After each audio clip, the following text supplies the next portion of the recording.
The Gilker clan originated in the Hanover province of the Kingdom of Prussia. Louis Gilker, or Gulker, as it was then spelled, was born in Prussia in 1815, and his wife Mary, who was also born in Prussia in 1827, both came to the United States and settled in Scioto County, Ohio, in the southern part of the state. Louis and Mary were farmers in Bloom Township and raised several children, one of whom was Henry F., who was born in 1861. Henry met Josephine Borgadine, who was born in 1872 and had emigrated to the U.S. as an indentured servant in 1890. Henry hired Josephine to cook at and clean the pool hall he owned in Mount Adams at 955 Pavilion Street. They were married in 1896. Soon, there were two boys born, Victor in 1897 and Aloysius in 1901. Fearing that the atmosphere of a pool hall would not be good for the boys, Henry and Josephine soon converted it to a grocery store. There were two churches at the top of Mount Adams, the Church of Immaculata, which served the German population, and Holy Cross Church, which served the Irish.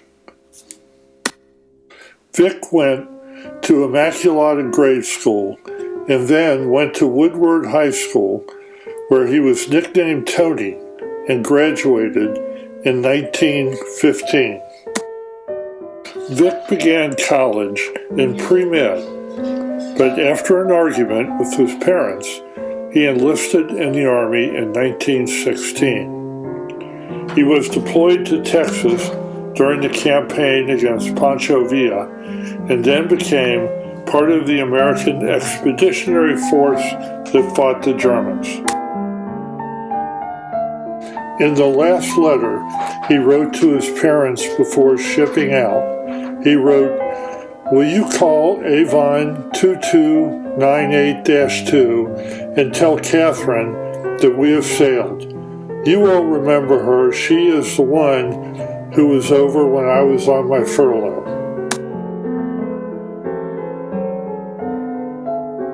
Frederick Tising was born in 1826 in Hanover, and his wife Magdalena was born in 1825 in Baden, Prussia.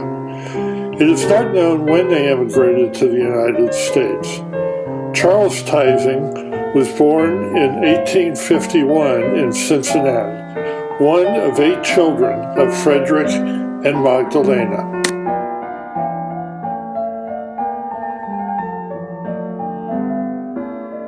Charles J. Tising was born in Cincinnati on November 3, 1874, the sole child of Charles. Like his grandfather Frederick, he was a shoemaker, but later drove a butternut bread truck. At some point, he met Mary Ellen Connors, who was known as Ella and born in April of 1877. Ella's mother, Ellen Ryan Connors, was born in County Cork, Ireland. She came to America as an indentured worker, bearing her coffee set, and married John F. Connors, who had also come from Ireland and was a carpenter. Charles J. and Ella were married in early 1900 and moved in with Ellen, who was widowed. In August of 1900, their first child, Catherine Cecilia, was born. She was followed 3 years later by Ruth and 17 years later by Charles, known as Junior. Charles and Ella bought a house on Whittier Street, and Catherine, or Kate as she was then called, grew up there. Kate had an uncommon aptitude for piano, and after graduating from the 8th grade, she attended the Cincinnati Conservatory of Music for 2 years. She worked downtown at Kresge's selling sheet music and performing it for customers. She performed in several theaters, playing music for silent films, and in an all-girl band, Frida Sanker and her Toadstool Orchestra on the Island Queen. For a while, she worked for the Vocal Style Company, making player piano rolls. During World War I, Kate volunteered with the Red Cross.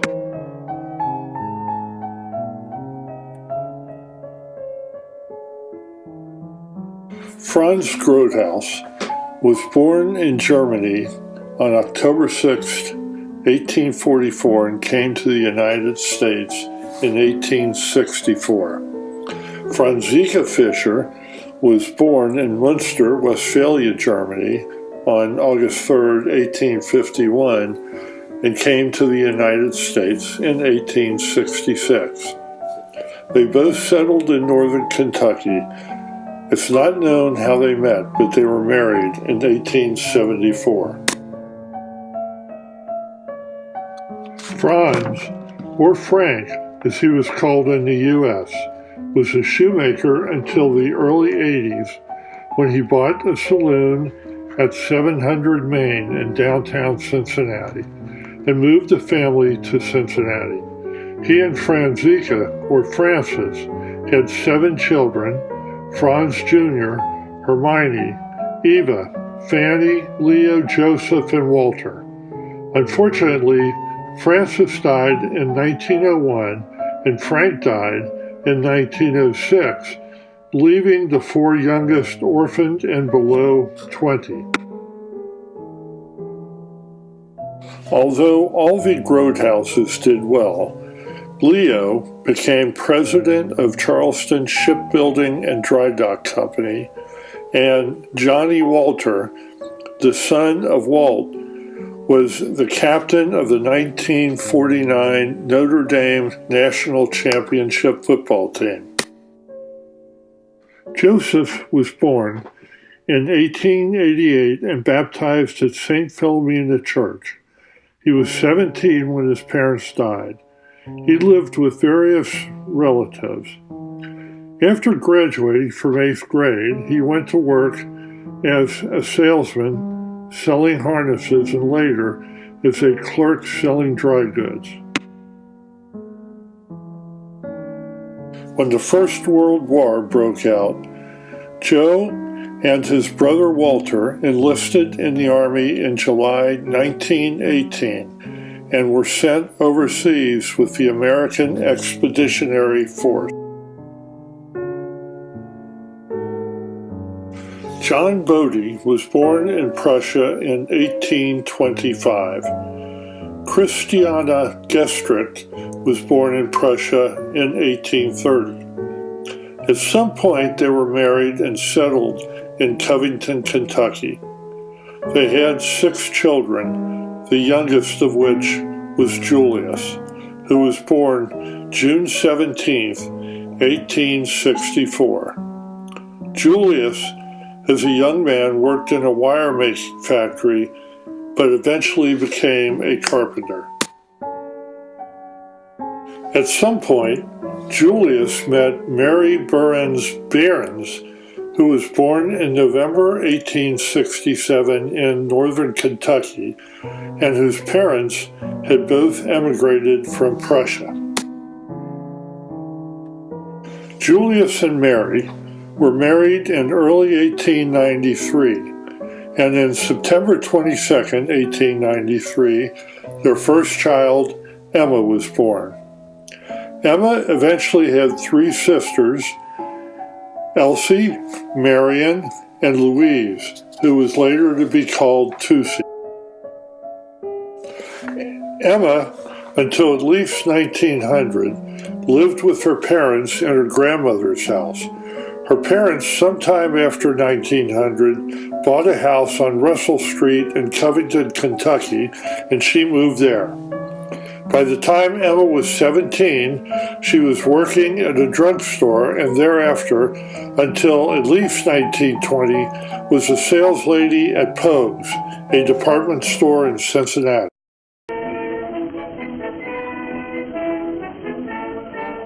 Vic Gilker was always interested in medicine, and during the war, he served as a medical corpsman. He was in the battles of Meuse-Argonne and Ypres during his service.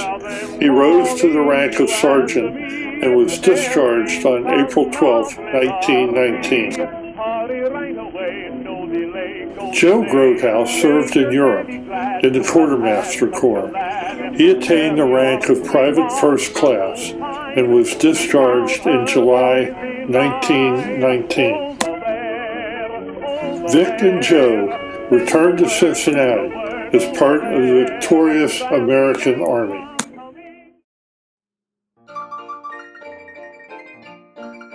It was the beginning of the Roaring '20s, and love was in the air. Vic returned to his Catherine, and Joe met Emma on a blind date that Emma was reluctant to go on, and they fell in love.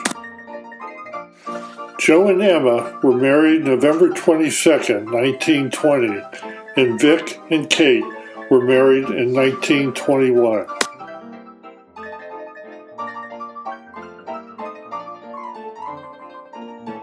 Vic and Kate bought a house at 1976 Kinney Avenue in Walnut Hills, where they lived for many years. Vic worked as a mail clerk on the train traveling between Cincinnati and Chicago. On June 3, 1922, Robert Victor Gilker was born. Vic and Kate were thrilled at the dark, chubby addition. 6 years later, their second child, John E. Gilker, was born. Meanwhile, Joe and Emma first rented a place at 1824 Kinney Avenue and then bought the house at 1816 Kinney Avenue. Joe worked for LeBon Manufacturing. On February 6, 1922, Mary Jane Grotehouse was born, followed 3 years later by her sister Elizabeth, called Tinker. Robert, or Bob as he was called, went to Holy Angels School in Evanston. Mary Jean, from the other side of Kinney Avenue, went to St. Francis de Sales School. In 1937, Bob Gilker entered Purcell High School.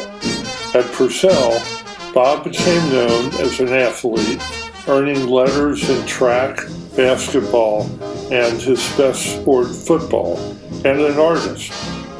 He was nicknamed Waddles for his distinctive method of running and had a great group of friends. Bob graduated from Purcell in 1940. He started at the University of Dayton on a football scholarship, but Vic, who valued education, would not let him go to school to play a silly game. Mary won a scholarship to St. Ursula Academy and entered in 1937. She was a good student and graduated in 1940. She was awarded a scholarship to Mount St. Joseph's College, but went to work to help support her family. One thing that happened during high school is that Mary, who grew up right up the street from Bob, met him for the first time at a Purcell High School basketball game and thought he was cute. After high school, Bob cleaned up at the Art Academy in exchange for lessons and worked for a brief stint at an ad agency. Eventually, Bob went to work for Southeast Johnson Company, selling electrical equipment, and moved to Florida. The United States entered the war at the end of 1941, and Bob tried to enlist, but a heart murmur was found at his physical, and he was turned down.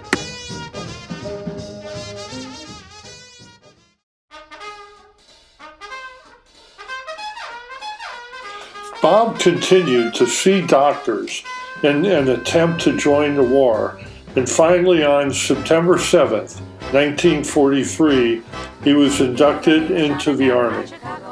On December 20th, 1944, Bob left for Europe and landed in Normandy on December 31st, 1944, and immediately headed for the front. Bob was attached to the 137th Infantry Regiment and saw much action, including at the Battle of the Bulge. He earned 4 Purple Hearts and a Bronze Star. Finally, in August 1945, Bob boarded the U.S. Army transport Cristobal to return home. Meanwhile, back at home, Mary was holding down the home front. She found a job at WKRC, one of the top radio stations, as secretary to the general manager. It was an exciting job, and she met some celebrities. She also studied music under Franz Tregbar at the College of Music and sang in the DeSales Choral Society.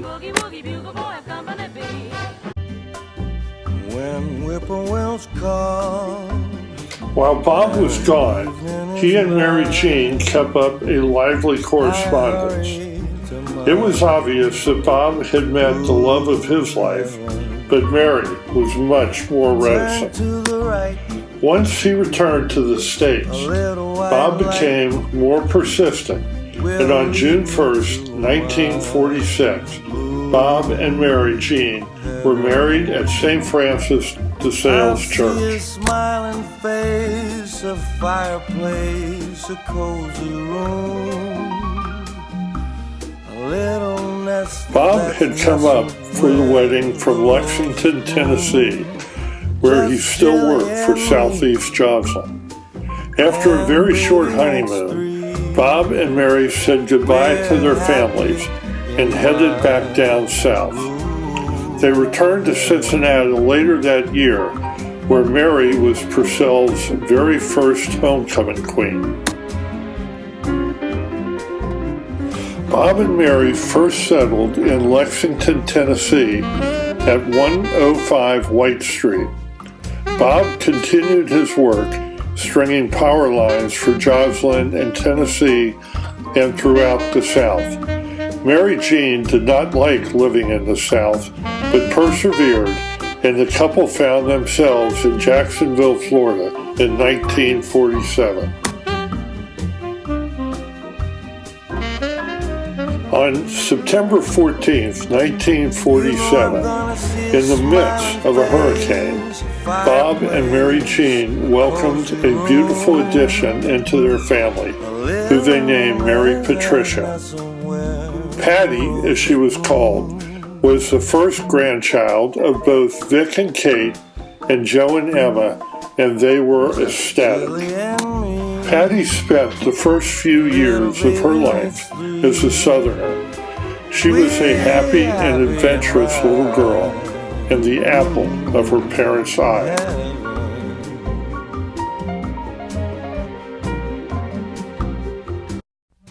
Two important things happened in 1950. The family moved back to Cincinnati, and a second child was born. The family originally settled on the first floor of Mrs. Hanson's house at the corner of Wold and, of course, Kinney Avenue, and eventually bought a house at 1961 Kinney Avenue. Robert Joseph Gilker, or Bobby, was born on October 20th, 1950. Bob and Mary's family were ecstatic to have them back home on Kinney Avenue and were thrilled with the young grandson. The family settled into their home on Kinney Avenue, and Patty and her brother Bobby bonded.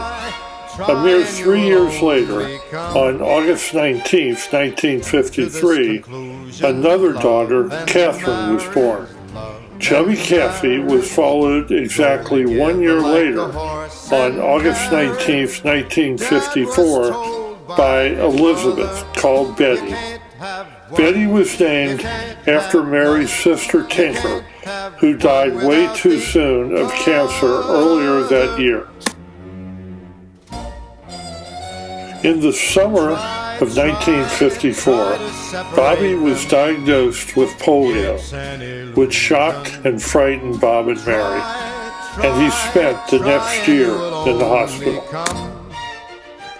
On September 24, 1955, soon after Bobby got out of the hospital, the Gilker family welcomed a new addition, Thomas Anthony, called Tommy. Now, the family had reached its full complement of 5.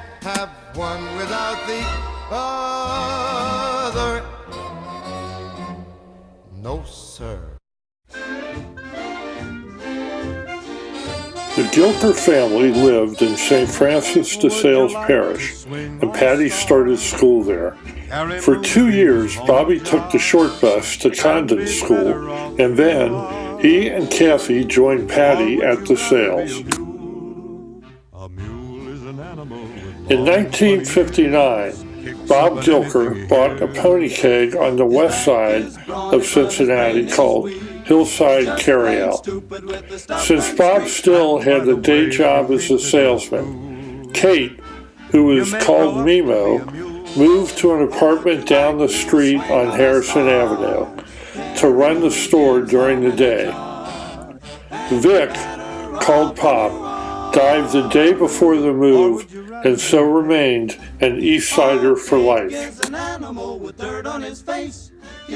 Not long thereafter, Bob and Mary also moved their family to the west side to 3239 Glenmore Avenue, where the family had a new parish and a new school, St. Martin's of Tours.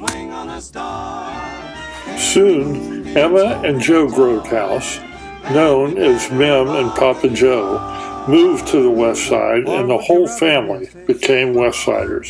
The Gilkers thrived in their new home. The kids became involved in school activities, and the parents made a group of new friends and became very involved with their new church. Sort of life is what you wish. You may grow up to be a fish.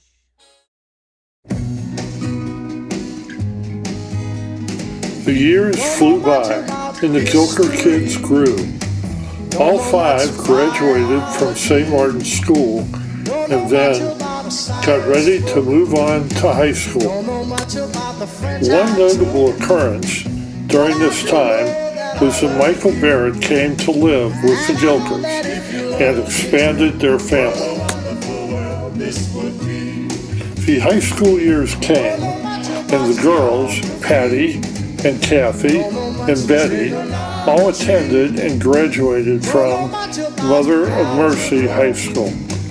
Meanwhile, the boys, Bobby, Michael, and Tommy, all attended and graduated from LaSalle High School, though Bobby needed some help from summer school at West High.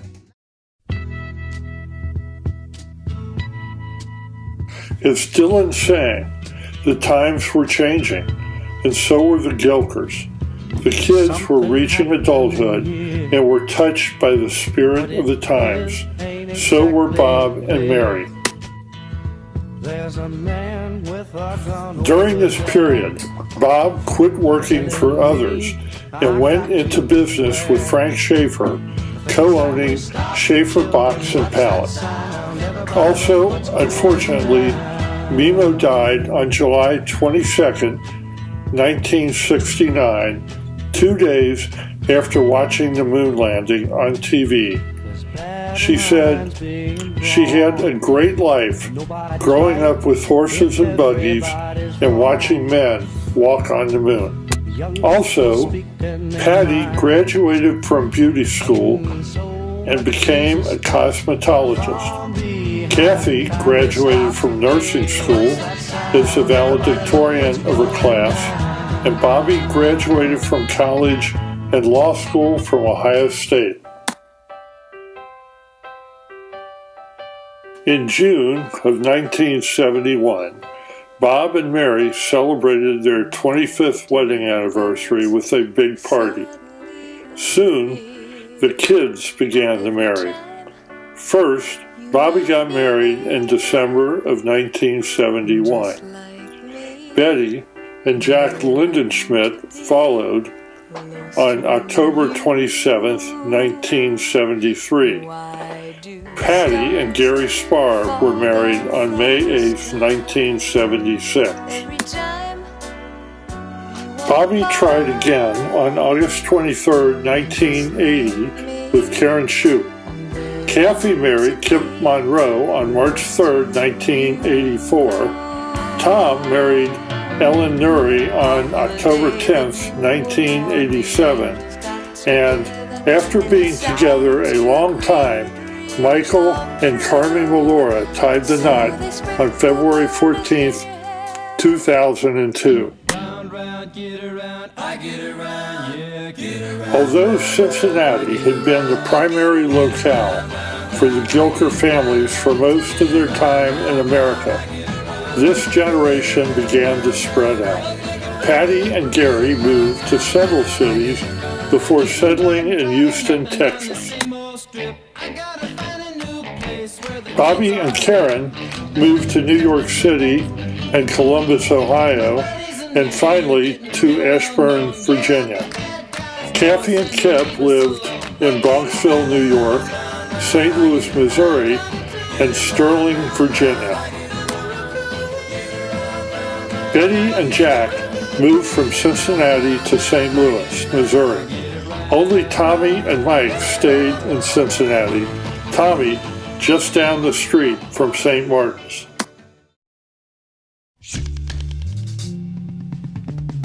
Although the family had spread out, they always found times to get together. Christmases were favorite times when Mary would organize pageants.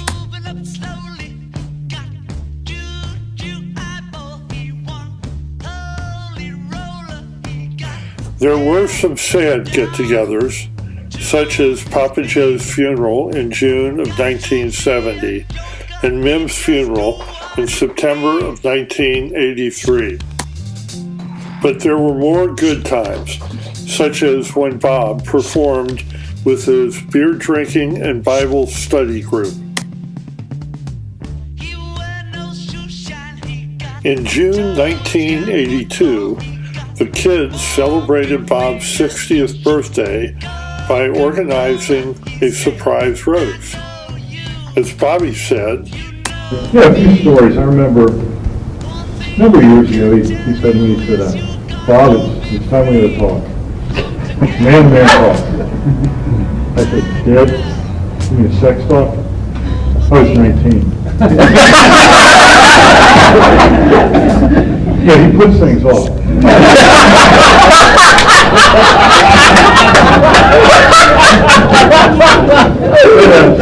We had a really nice talk. And I hope I answered your question. In June of 1996, Bob and Mary celebrated their 50th anniversary with a big party, and they received a beautiful quilt that the family and their friends all contributed to. In October 2002, Bob, after a long illness, was laid to rest. After Bob died, the kids would get together with Mary for her birthday every year until she joined Bob in April of 2008. In addition to priceless memories, Bob and Mary left their children with a strong sense of family that they carry with them today.